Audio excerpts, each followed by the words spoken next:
All right, so we've had Chris's meager experience. Not fully his life experience, has to be said. No. But just the only jobs that maybe he feels he can actually mention on a curriculum vitae. But I think you've probably got a few more.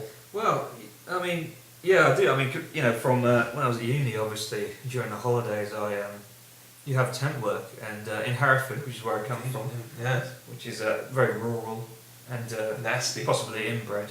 Yeah. I think. Possibly. Just to mention now, my father does have webbed feet.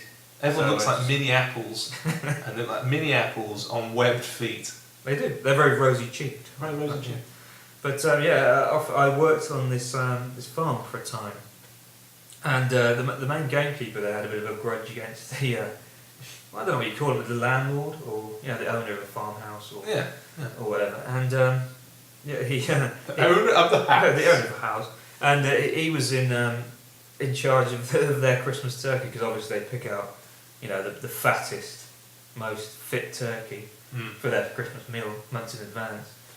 And he and as the final I hate insult, to be that turkey sort of looking in the eye. well, I suppose you get well fed, don't you? Well, I suppose you do. And then suddenly, what are you doing, Kevin? What's that knife for? Oi, Kev. No. What's going on, Kev? But no, he obviously was in charge of that, and he knew obviously that the farmer and his daughters perhaps were going to chow down on this turkey Christmas dinner. So his final insult was he basically gave it a good buggering. Oh my word! Before he killed it, Oh he gave it my word! a severe scene to. Then as the final insult, I suppose. With his own anatomy. Well, of course, yeah. I mean, but well, obviously, my God, he just went for it. Is that like a West Country stuffing? In many ways, it's not like a stage of plastic stuffing, but it can be classified as a stuffing. Oh God! Well, it's not the kind of stuffing I'd fancy. Personally, I'd like saxo. Is it saxo? Paxo. Or paxo. But I want saxo. Saxo. Whatever saxo. I want a saxo. Sounds more of a kind of a jazz related stuff. Maybe that's what happened in the Dark Ages when the Saxons came over. It used to be nicknamed a saxo. That's what the Scots called it because they fought them off. But they called that saxo. You don't want a fucking saxo stuffing. The Scots came down. Here, you English bastards! I want your saxo. Well, yeah. Because they were Anglo-Saxons. Yeah, exactly. So the Anglo-Saxons brought over the stuffing. It was weird stuff in a pan you had to add hot water to. Because they did have instant stuffing. Exactly. They didn't know where it had come from. It just come from Germany, and they'd also brought across a giant sausage. I had no idea where that was from. But the Scots loved it, and they came down. They wanted all this instant stuff. The only thing they had in exchange was smash. That's where it comes from. So it comes from Scotland. Yeah, that's where it comes from. I tell you, the Scots had it a long time ago when they were heathens. Heathen Scots. Just living on smash. Just living on smash, and early primitive weird people didn't know whether they were Celts, Germans, or Germans, Anglo-Saxons, or Danish people. They really didn't know what they were doing in England in those days. Oh yeah, I suppose not. Yeah, you had a mix of people, didn't you? And they weren't like people from Essex nowadays. They're always very confident. And they're fucking English, mate. You know what I mean? And they love their smash, don't they? But see, they love smash, and they love paxo, and they've had a good saxo. They're just an amalgamation exactly. of all the races. People talk about a multicultural race, globalisation, but I think it's alive and well in Essex. I think they're in the embodiment of early globalisation, all coming into England. Paxo, smash, and whiskey from the Irish when they occasionally came over. Potatoes. Well, mash is obviously derived from potatoes. Exactly, the whole thing. And that's why. Common as muck. Yeah. In many ways. Common as muck. Scumbags. Scumbags. And that's why Colchester was the first capital of England. Yeah, it was, wasn't it? It's the oldest town in big trading town, and they were just trading smash, throwing instant snacks at each other. And that's where the pot noodles arrived. Because they just all got caught in the middle, and some Chinese sailor just came off and just vomited in the middle of it all at this horrible scene of debauchery, and he'd had a noodle snack. Yeah. It's strange that you mentioned the pot noodle now, actually, because I watched a documentary on Channel 4 well, quite a few years ago now. Mm. But it was about how Oriental men, single men, obviously, that they actually have sex with a pot noodle.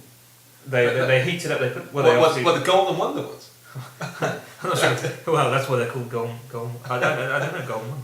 But yeah, they obviously have sex with the noodle dish. For the noodle dish. For all the people who can't actually see me making the motions of a man having sex with a pot noodle dish now, then it does look like a pot noodle. It is. Yeah, it's quite convincing. It looks like one of those Bombay bad boys.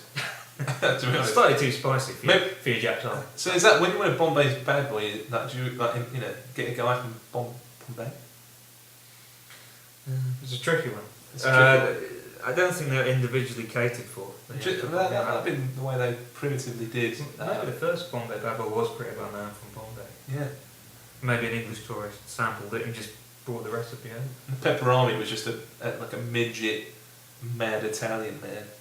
That real small man syndrome. He used to just run around, like holding a stick of pepperoni, and just went nuts at people. And was That's where it came from. And he was the first football hooligan and brought it to Britain. Yeah. Invented football hooliganism. So there we are. Pepperami is the first football hooligan.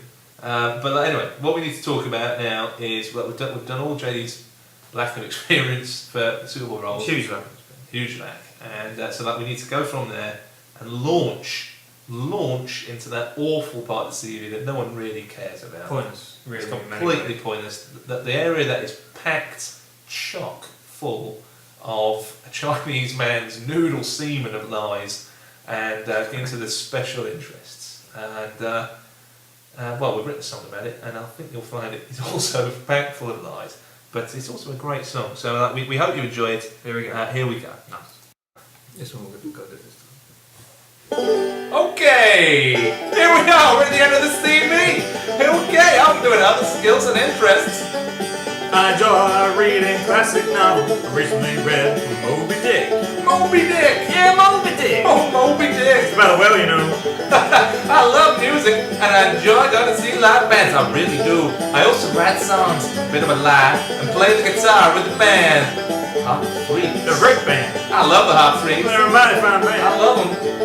I'm a keen spectator and player of a number of sports, including football, cricket, and tennis. That's a lie. I never played tennis. I never played tennis. I never played cricket. In fact, don't ever show me that ball. No way. I mean, I like a football, but only when on my own, maybe. You know, when there's no one else around, there's not a competitive environment. But, you know, that's it. So there we go. That's it. I'm all done on skills and interests. There ain't nothing left. But if you want to employ me, then I've got some references for you. You better believe it. We've got Kim Holt. She's an accidental sustainability manager. That's difficult to say. And then we got old Chris Chesky. He might be gay, I was never sure. And Nigel Lake is at LUK. He'll say some good things about me. I'm Nigel Akers. I love Christopher Jones. That kind of thing, you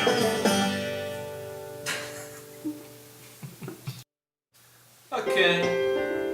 So here we are. We're at the end of Christopher Jones's curriculum vitae, his resume.